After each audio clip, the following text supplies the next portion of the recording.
that less ice coverage leads to more severe weather. The highest 5-season average of ice coverage was 20.33% with a max of 64.4%. The average ice coverage with the least amount was 13.44% with a max of 55.2%. There were 5 times as many severe thunderstorm warnings issued in the springs and summers following the 2003 to 2007 winters compared to the warnings issued with more ice coverage from 1989 to 1993. More severe storms means more wind, hail, and tornado events, which damages homes, cars, and businesses in our community. Damage like this after a severe storm in Grand Rapids last July. Guy across the street, I think the tree originally landed on his truck. It's some damage up and down the street. Or the damage we saw after a tornado touchdown in Ionia County in 2021. And it only lasted not even a minute, and it was just dead calm again. Came outside and there's stuff laying everywhere. Adjusted for inflation, 1989 to 1993 averaged $600,000 a year in storm damages,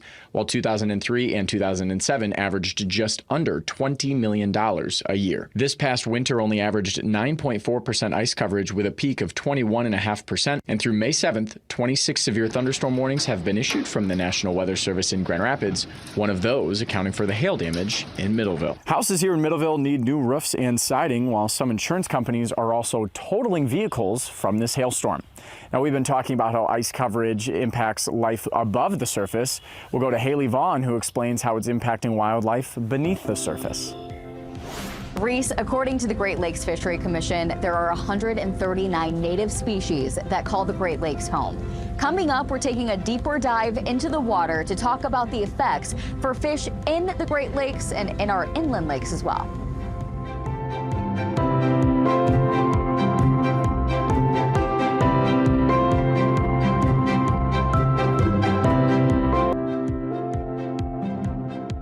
I don't think initially it's going to hurt fishing. The warm water species like bass and that will actually thrive in it, but it definitely could hurt the cold water like the salmon and the lake trout and that, definitely.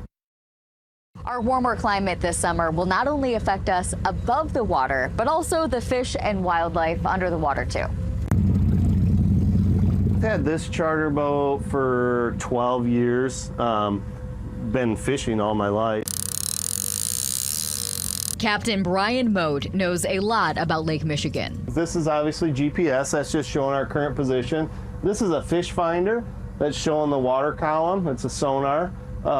This actually is one of our lines here that we're watching. He spends most days on the water in Grand Haven fishing for trout and salmon. Those are all cold water species, so they like the water temperature anywhere from like 42 degrees up to about 55 degrees. And that's where they tend to stay. And when the water temperature spikes, these fish are on the move, searching for the coldest water they can find. If you notice right now, it's 49 degrees on the surface.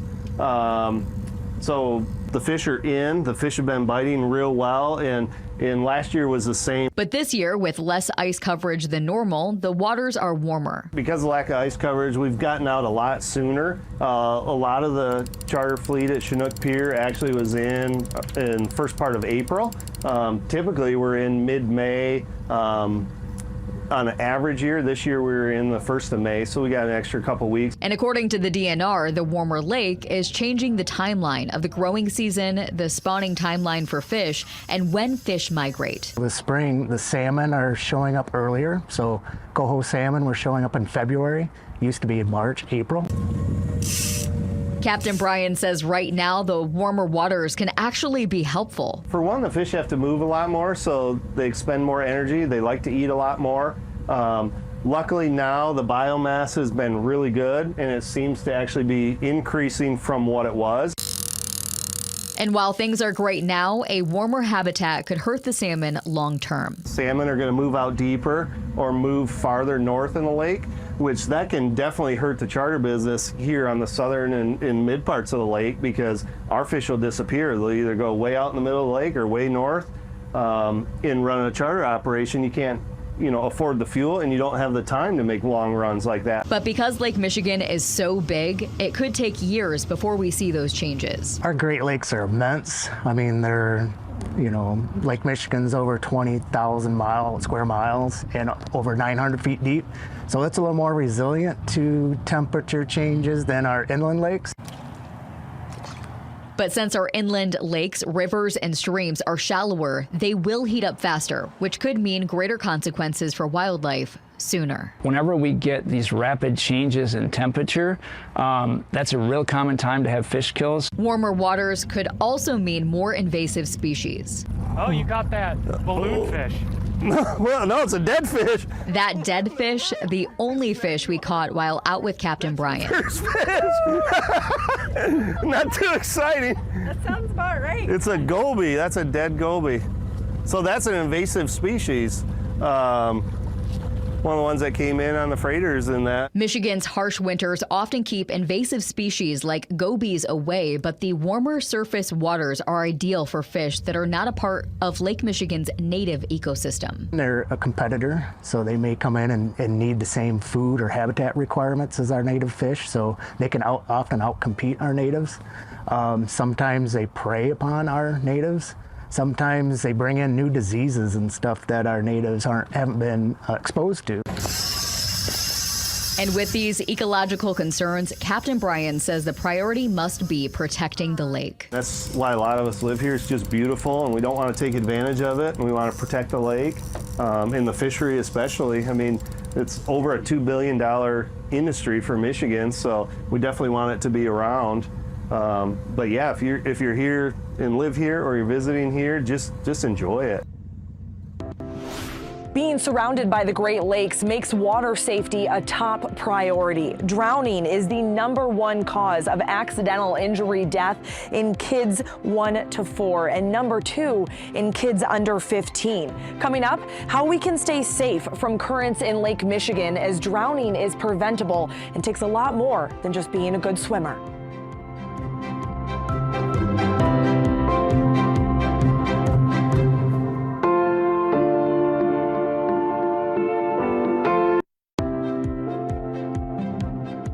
During our warmer months, we spend a lot of time around Lake Michigan. Michigan is the only state touching 4 Great Lakes, making water safety a top priority.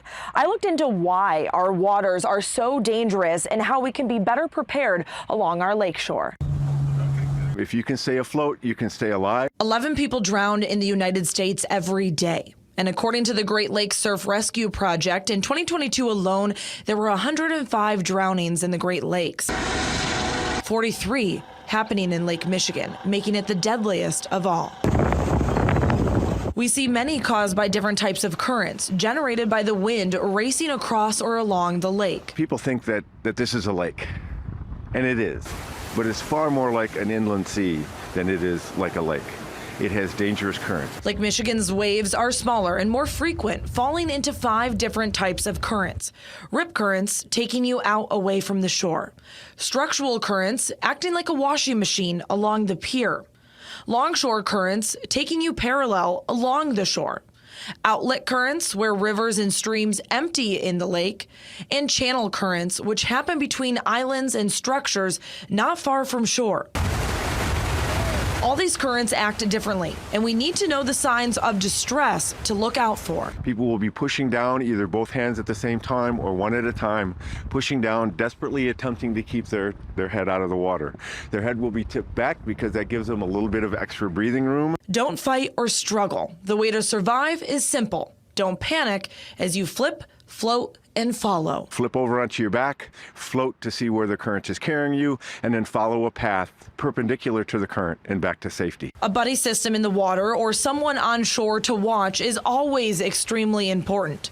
It's especially needed as many beaches along Lake Michigan do not have lifeguards. Locals have said, you know what? We're sick of seeing this happen. We're going to step up and we're going to take notice. The South Haven Ambassador Program in Education, or better known as SHAPE, was created as a response to the numerous drownings in the area. We're going to come out and we're going to educate people while you're seeing the volunteer action. Every May through October, SHAPE will be on the North and South Beach, teaching everyone the dangers of the water and watching if disaster strikes. We are eyes and we are help from the shore. calling, getting 911 down here as soon as they can. If there's a ring, we can throw them a ring. But right now, we are not acting as lifeguards. SHAPE and the Great Lakes Surf Rescue Project will keep working to improve our lakeshore, educating the public and making our lake as safe as possible. But the currents and the waves not only cause concerns for drownings, but erosion as well. This natural process happens when strong waves crash against the shoreline, moving ground and beach material away from the beach to greater water depths. This has been an ongoing issue impacting homes right on the water, many even in danger of being washed away, as we saw happen in 2020. Water levels can have an impact on the severity of the erosion, but those levels fluctuate along the more than 3,000 miles of Lake Michigan coastline. A record low was set in 2013 at just over 576 feet, and a record high was set in 2020 at just over 581 feet, with levels currently near average this year. High water levels put homes along the shore at greater risk, causing erosion, flooding, and property damage, while low water levels could have an impact on commercial shipping, water recreation, and hydropower. We can help to mitigate some erosion by maintaining shoreline vegetation and building rock retaining walls to absorb the wave energy. From your own backyard to blueberry fields, tending to a garden is no easy task. And coming up, how 1 to 2 inches of rain a week are necessary to water all 100 acres of Bowerman blueberries, as we dive into the importance of weather, water, and Lake Michigan for local farms.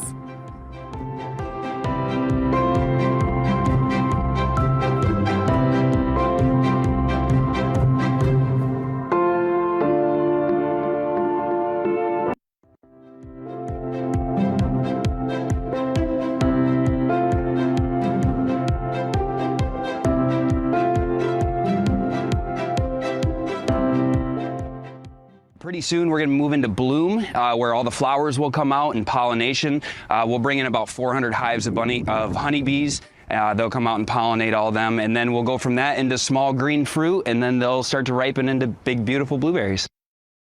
Blueberries are a summer staple, but without water, it can be really difficult to get those perfect you-pick conditions. So grab your basket, let's head to the fields for a look at how Bowerman Blueberries works hand in hand with Lake Michigan. We're in the business of making memories and experiences. Blueberry picking, a West Michigan summer tradition. Bowerman Blueberries has over 100 acres for families to frolic and pick their favorite summer fruit. But those 100 acres require a lot of maintenance. Just like any other plant, blueberries need a lot of water.